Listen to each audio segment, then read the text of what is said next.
Genesis chapter 32. Jacob also went on his way, and the angels of God met him. When Jacob saw them, he said, "This is the camp of God." So he named that place Mahanaim. Jacob sent messengers ahead of him to his brother Esau in the land of Seir, the country of Edom. He instructed them, "This is what you are to say to my lord Esau. Your servant Jacob says, I have been staying with Laban and have remained there till now. I have cattle and donkeys, sheep and goats, male and female servants. Now I am sending this message to my lord, that I may find favor in your eyes." When the messengers returned to Jacob, they said, "We went to your brother Esau, and now he is coming to meet you, and 400 men are with him." In great fear and distress, Jacob divided the people who were with him into two groups, and the flocks and herds and camels as well. He thought, if Esau comes and attacks one group, the group that is left may escape. Then Jacob prayed, "O God of my father Abraham, God of my father Isaac, Lord, you who said to me, 'Go back to your country and your relatives, and I will make you prosper.' I am unworthy of all the kindness and faithfulness you have shown your servant. I had only my staff when I crossed this Jordan, but now I have become two camps. Save me, I pray, from the hand of my brother Esau, for I am afraid he will come and attack me, and also the mothers with their children. But you have said, I will surely make you prosper, and will make your descendants like the sand of the sea, which cannot be counted."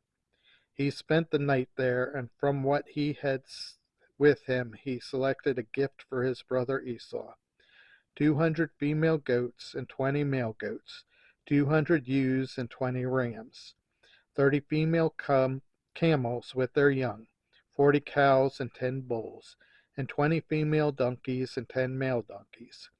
He put them in the care of his servants, each herd by itself, and said to his servants, "Go ahead of me, and keep some space between the herds."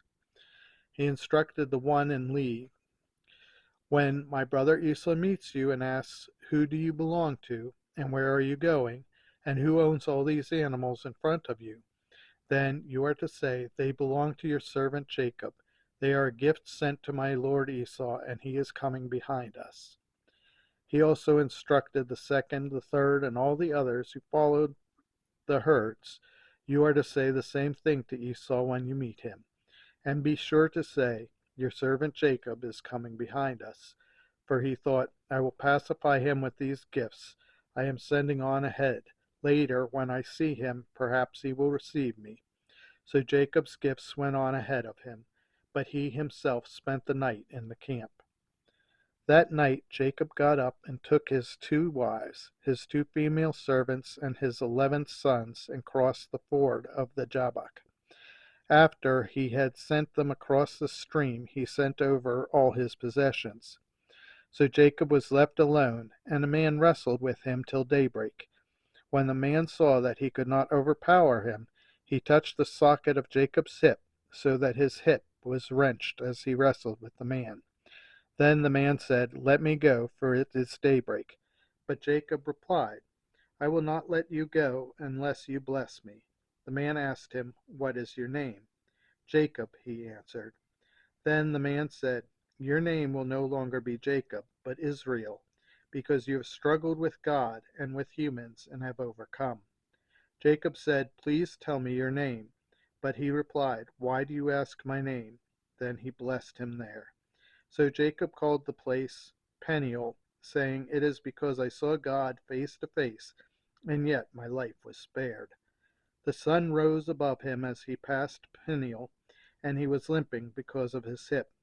Therefore to this day the Israelites do not eat the tendon attached to the socket of the hip, because the socket of Jacob's hip was touched near the tendon.